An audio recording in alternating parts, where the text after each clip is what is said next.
Hello friends, I am Tabassum and now I will tell you study NEET biology to score 360 out of 360।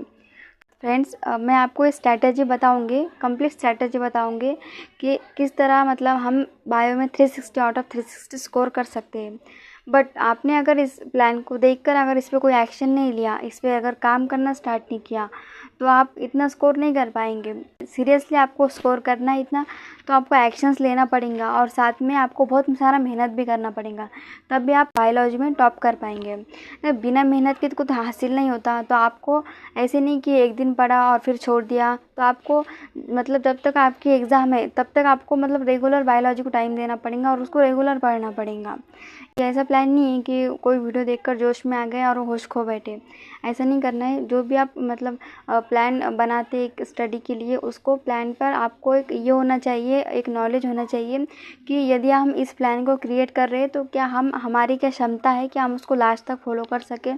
तो ये जो process है ना, मतलब आपको एक आदत डालना पड़ेगी पढ़ने के लिए कि आपको 2-3 घंटा डेली बायोलॉजी को देना पड़ेगा, तभी आप इतना स्कोर कर पाएंगे।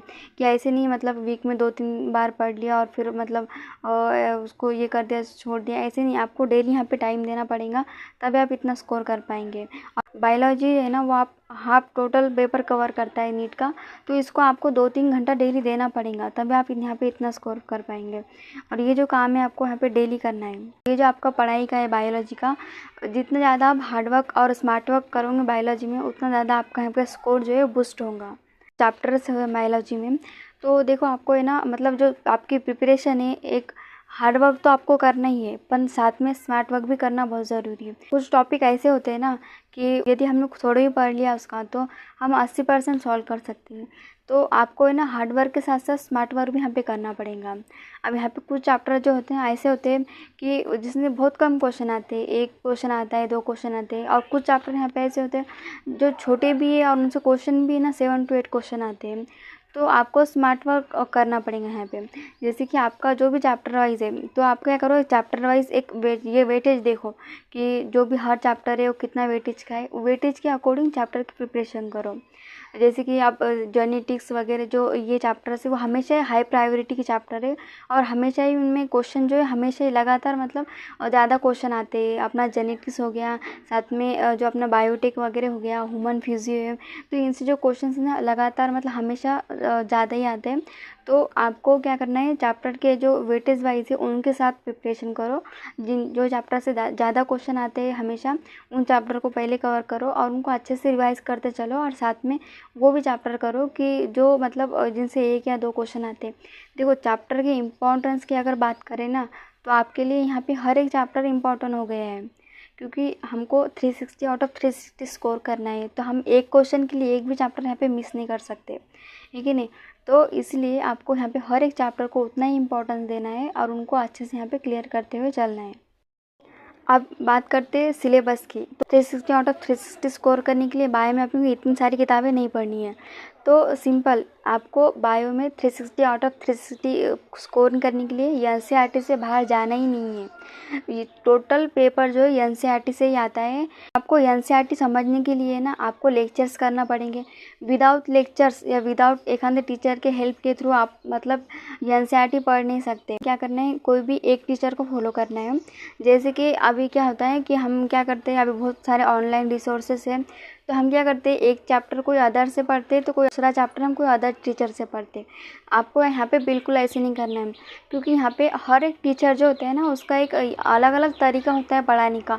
वो क्या करते हैं कि ये चैप्टर का कोई टॉपिक वो चैप्टर में पढ़ा देते हैं, तो आपका वो मिस हो सकता है ना। तो इसीलिए आप कोई भी क्या करो, एक ही टीचर को फॉलो करो। जैसे कि आप जूलॉजी का एक टीचर करो और मतलब एक बॉटनी का एक टीचर फॉलो करो। तो ऐसे 2 ही टीचर आपको बायो में रखने हैं यहाँ पे। अब बात करते हैं एनसीईआरटी। अब एनसीईआरटी कैसे पढ़ना है, तो ऐसे नहीं कि आप एनसीईआरटी को उठा लिया और उसको पढ़ने लगे तो आपको एनसीईआरटी समझ आ जाएंगी, ऐसा बिल्कुल भी नहीं है। एनसीईआरटी समझने के लिए सबसे पहले आप जो आप लेक्चर्स कर रहे हैं क्लास में, उनको एकदम फोकस होकर उन कॉन्सेप्ट को अच्छे से मतलब देखो और समझने का ट्राई करो। जितना ज़्यादा आप उन कॉन्सेप्ट को अंडरस्टैंड करोगे ना, उतना ईजी आपको एनसीईआरटी की जो लाइन्स है वो समझने में ईजी होंगी। क्योंकि एनसीईआरटी की जो लाइन्स है ना, वो ऐसी है कि उनकी हर लाइन में एक मीनिंग होता है, और वो मीनिंग जो है हमको पढ़ने से समझ में नहीं आता है अगर हम डायरेक्टली पढ़ने बैठे तो। इसीलिए आपको क्या करना है, लेक्चर्स करो और लेक्चर्स के एक नोट्स बनाओ अच्छे से। उन नोट्स को अच्छे से पढ़ो, साथ में आपकी जो भी क्लास के डीपीपी वगैरह है उनको सॉल्व करो। जब आप डीपीपी सॉल्व करोगे तब आपको समझ आएगा कि आज आपने जो क्लास में पढ़ा है उस क्लास में आपको कितना समझ आया है। तो फिर से उनको नोट्स को पढ़ो और रिवीजन करो। उसके साथ ही पीवाई की प्रैक्टिस करो, और पीवाई की प्रैक्टिस के लिए ज़्यादा आपको मतलब डीप में नहीं जाना है। 10 to 50 ईयर की पीवाई आपके लिए इनफ है अभी के लिए, तो आप उतने पीवाई कर सकते हो। और यहाँ पे आप एमसीक्यू प्रैक्टिस करो, और एमसीक्यू प्रैक्टिस के लिए आप कोई अच्छी बुक ले लो। अब बुक की अगर बात करें ना, तो बायो में अगर बेस्ट आज तक की अगर कोई बुक है तो वो है फिंगर टिप्स। फिंगर टिप ऐसी बुक है जो एनसीईआरटी की जो लाइन है उनको कवर करती है। वो डायरेक्ट मतलब एनसीईआरटी के लाइन से क्वेश्चन मतलब वहाँ पे क्रिएट है। तो आप यदि आप उस बुक को अगर सॉल्व करते तो आपकी बहुत सारी एनसीईआरटी की जो लाइनें जो आपको समझ नहीं आती है, अंडरस्टैंड नहीं होती, वो वहाँ पे क्लियर भी हो जाएंगी। और साथ ही 2021 से जो पेपर का जो पैटर्न है वो जो चेंज हुआ है, पेपर का जो पैटर्न है जिसमें स्टेटमेंट वाइज अजर्शन रीजन ये जो क्वेश्चन है, ये आपको बहुत सारे क्वेश्चन आपको फिंगर टेस्ट में भी देखने को मिल जाएंगे। तो इसलिए आपके लिए वो बेस्ट बुक है, वहाँ से आप सॉल्व कर सकते हैं और फिंगर टिप्स को प्रैक्टिस के लिए। कि एनसीईआरटी को वैसे पढ़ना है, देखो आपने अगर पहले लेक्चर्स कर लिया, अच्छे से पढ़ लिया, तो आपको ना इतना इजी हो जाएगा एनसीईआरटी रीडिंग के लिए। क्योंकि आपने उन हर एनसीईआरटी की हर लाइन को आपने पहले समझा है और बाद में आप उसकी रीडिंग लगा रहे हो। तो इसीलिए पहले लेक्चर्स करो, उनको अच्छे से पढ़ो समझो, और फिर एनसीईआरटी की तरफ जाओ। तो यहाँ पे एनसीईआरटी समझना आपके लिए एकदम ईजी हो जाएगा। तो आप एनसीईआरटी को लाइन टू लाइन अंडरस्टैंड करो और लर्न करने की कोशिश करो। जो भी आपकी चीज़ें आपको लगता है आपने नोट्स में नहीं पढ़ी, उनको मतलब पढ़ने का ट्राई करो। यहाँ पर एनसीईआरटी के पीछे जो समरी होती है ना, उसको मिस नहीं करना है। क्योंकि क्या होता है, समरी जो होती है वो क्या होती है, पूरे चैप्टर का एक कंक्लूजन होता है ना। कि मतलब जो भी हमने चैप्टर में पढ़ा है वो शॉर्ट वे में हमको दिया जाता है। तो इसमें क्या करना है, कुछ कभी कभी क्या होता है कुछ समरी में कि कुछ लाइन चैप्टर में नहीं होती है जो समरी में दी जाती है, और यहाँ से कुछ क्वेश्चन आते भी है। जैसे कि आप अगर ह्यूमन रिप्रोडक्शन अगर ये चैप्टर आप देखें तो उसमें जो लास्ट टॉपिक का जो एक मतलब एक लाइन है वो वहाँ पे एक टॉपिक में नहीं है, बट उस समरी में दी है। समरी है ना, समरी को मिस नहीं करना है। इनकी कुछ लाइंस चैप्टर्स में नहीं होती है बट समरी में होती है, इसलिए समरी को भी आपको अच्छे से यहाँ पे पढ़ना है। और कुछ लाइन जो होती है ना एनसीईआरटी की बार बार पढ़ने पर आपको याद नहीं होती है। उसके लिए क्या कर सकते हो आप, जो एनसीईआरटी की जो लाइन्स है आपको याद नहीं हो रही है तो उनके लिए आप पिक्चर्स के थ्रू उनको याद रखो। एनसीईआरटी की लाइन्स को अपने माइंड में कुछ पिक्चर्स क्रिएट करो और उनके थ्रू उन लाइन को आप याद रख सकते हो। हर चैप्टर में ना एटलीस्ट 2-3 साइंटिस्ट तो होते हैं, उनके नाम होते हैं, उनके ईयर होते हैं, तो आप कन्फ्यूजन क्रिएट होता है साइंटिस्ट के नेम में, उनके ईयर में। तो इसमें क्या करना है आपको, एक स्पेशल एक नोटबुक करो छोटी, और उनमें जितने भी आपका साइंटिफिक नेम वगैरह है एनसीईआरटी में दिया हुआ, उनको एक अलग से सेपरेट नोटबुक में लिख लो। और सुबह उठने के बाद में उसको 5-10 मिनट में देख लिया करो, ताकि वो आपके दिमाग में मतलब एक उसका ये ना हो, कन्फ्यूजन क्रिएट ना। बात करते हैं एनसीईआरटी में जितनी भी डायग्राम्स दी है ना, उसको आपको बिल्कुल नहीं छोड़ना है। अब डायग्राम्स को कैसे करना है, एनसीईआरटी की जो डायग्राम होती है ना, तो उसमें मतलब हर पॉइंट की नेमिंग जो होती है, लेबलिंग जो होती है, वो आपको एक क्लियर होना चाहिए। क्योंकि अगर थोड़ा भी इधर उधर हो गया तो आपका क्वेश्चन जो है मिस हो सकता है।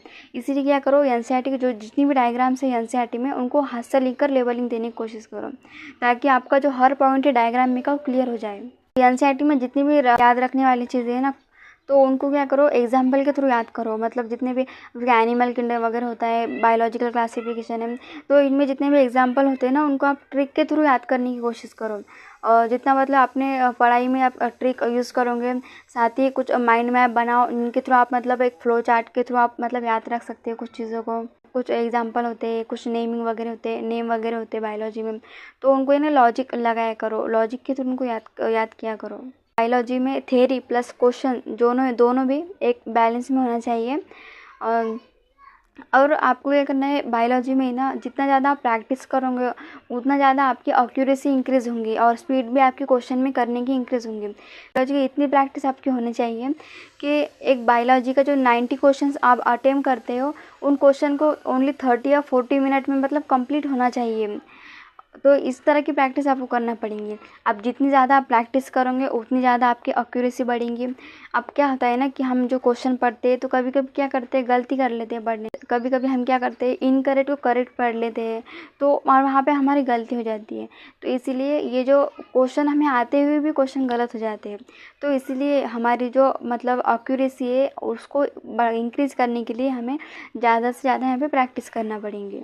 क्वेश्चंस की अगर बात करें ना तो आप हर तरह का क्वेश्चन यहाँ पे प्रैक्टिस करो, और जैसे कि असर्शन रीजन इनके भी क्वेश्चन प्रैक्टिस करो, स्टेटमेंट वाइज क्वेश्चन प्रैक्टिस करो, साथ ही मैच द फॉलोइंग, ये जो अलग अलग टाइप के क्वेश्चन है ना इनकी प्रैक्टिस किया करो ताकि ये आपके से गलत ना हो और इनमें आपकी जो स्पीड है वो इंक्रीज़ होंगी। अगर आपने मंडे से लेके सैटरडे तक जो भी क्लास में पढ़ा है बायो का, तो उनको क्या करो और मतलब संडे के दिन उसको रिवाइज़ करो, कम्प्लीटली रिवाइज़ करो, वीकली रिवीजन उसका करो।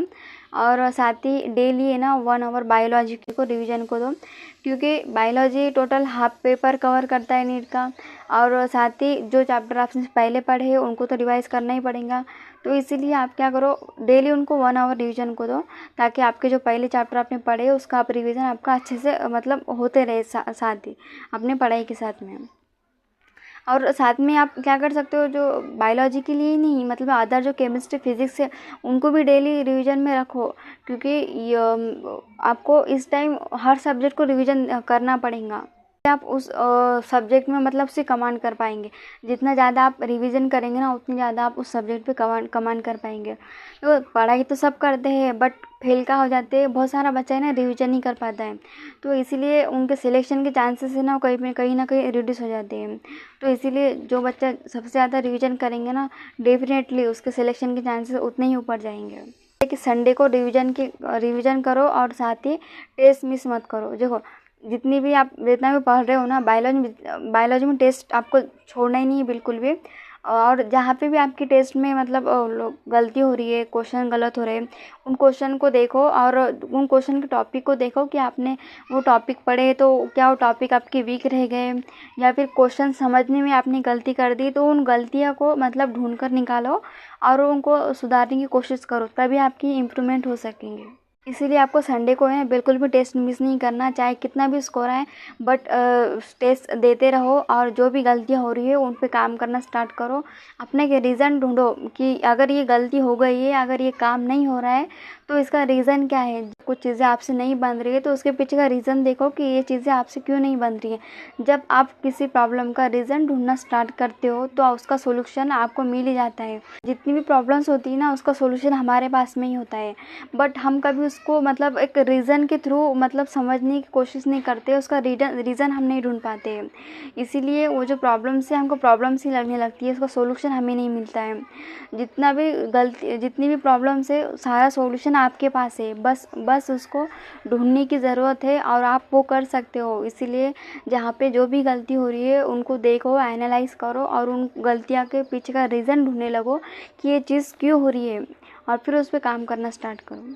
फ्रेंड्स ये जो कंप्लीट एक प्लान था जो बायो में आपको मतलब रियली हेल्प करेगा आपको इतना स्कोर करने के लिए, 360 आउट ऑफ 360 स्कोर करने के लिए। मैंने एक प्लान तो आपको बता दिया है, बट आप जब तक इस पर एक्शन नहीं लोगे ना तब तक कुछ नहीं हो पाएगा। दुनिया में ना ओनली 1% लोग ही सक्सेसफुल हैं। क्यों?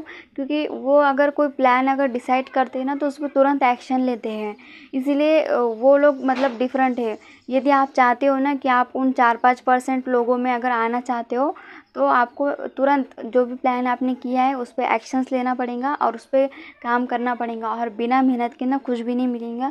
इसीलिए आप जो भी प्लान कर रहे हो ना उस पर मेहनत करो, चैलेंज करो खुद से कि आपने जो भी गोल सेट किया है उसको हम कंप्लीट करेंगे।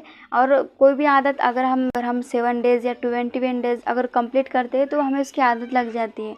तो इसीलिए अपने आप को जितनी पढ़ाई की आदत लगाओ ना डेफिनेटली आप लाइफ में ज़रूर सक्सेसफुल होंगे। तो इसीलिए अपनी मेहनत करते रहो और जो भी डिस्ट्रैक्शन आपके मतलब लाइफ में आ रहे हैं उनको अवॉइड करने का एक ही रीज़न है कि आपको डॉक्टर बनना है। ओके फ्रेंड्स, मिलते हैं नेक्स्ट वीडियो में।